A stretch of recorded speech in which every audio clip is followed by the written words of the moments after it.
Today, in the Kanban series, we are talking about flexibility because that is what makes Kanban work for me as part of my business. As part of my writing business, I need a lot of flexibility. If something is too rigid, I stop using it because my life, I'm the mom of 2 kids and things happen. They wake up sick, they have nightmares and don't sleep that night, which means I don't sleep that night, which means I am not feeling like writing 5,000 words the next day. Stuff happens.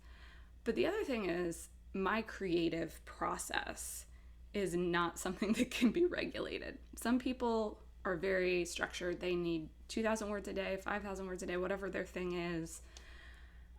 They need a day for marketing or an afternoon for marketing. They like to split up their days. I've done everything at this point.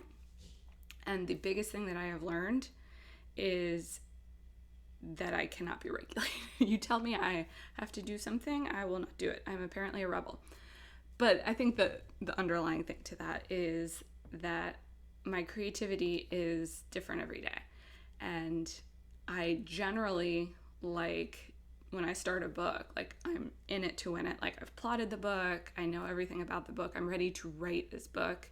My preference is to hole up for 2 or 3 weeks and write the bulk of the book all at once. Not bathe, not shower, forget how to eat, forget how to people, what is light, the whole 9 yards. Creative fervor. And then I can be a little bit more regulated when it comes to finishing it up, rewriting some scenes, revising, editing, all that good stuff. But again, I'm kind of a day-to-day, like what energy am I feeling today kind of writer. And so I don't want to look at a schedule and see I'm supposed to be at 45,000 words today and I'm supposed to do Facebook ads and I'm supposed to do, give me a schedule and I'm just going to burn it.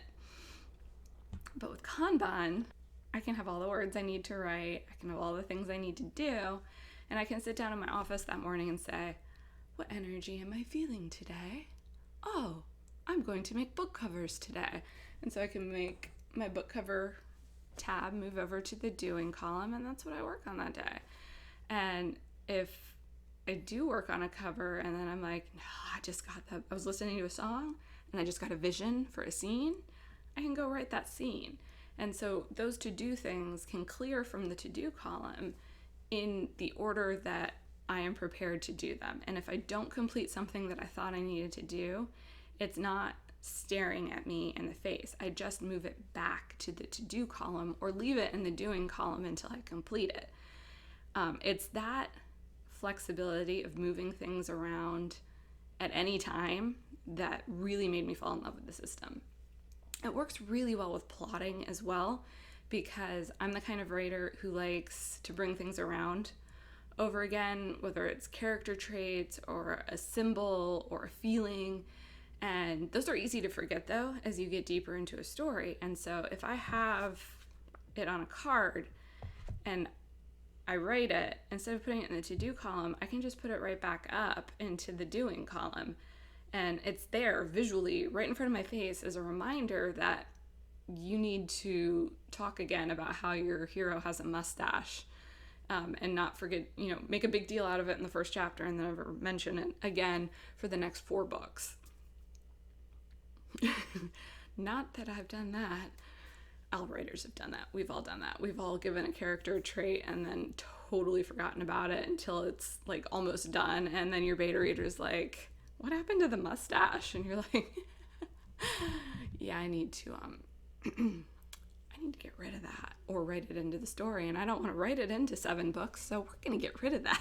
So it's great for that kind of stuff. And it's great for series writing. So one of the things about Kanban's origins in manufacturing is that it wasn't one board like we kind of use it in the writing community. It's one task board. But originally, it was a process. It's a part moving through the manufacturing process throughout a factory. So it's from inception to delivery.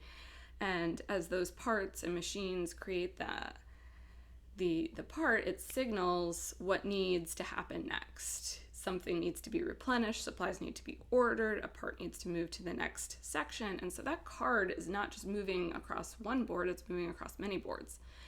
And you could do that too in your writing world. You can move a task across boards. It doesn't have to stay on one board. And it's again that type of flexibility, because my brain breaks all of my goals out onto different boards, but that doesn't mean that goal has to stay on that board. So there are a lot of options. There's a lot of flexibility. You can make your board however you want it, big, small, big columns, small columns, top to bottom, right to left. It's that flexibility that I think is one of the extremely special things about Kanban, and why it's one of those systems that can work for anyone.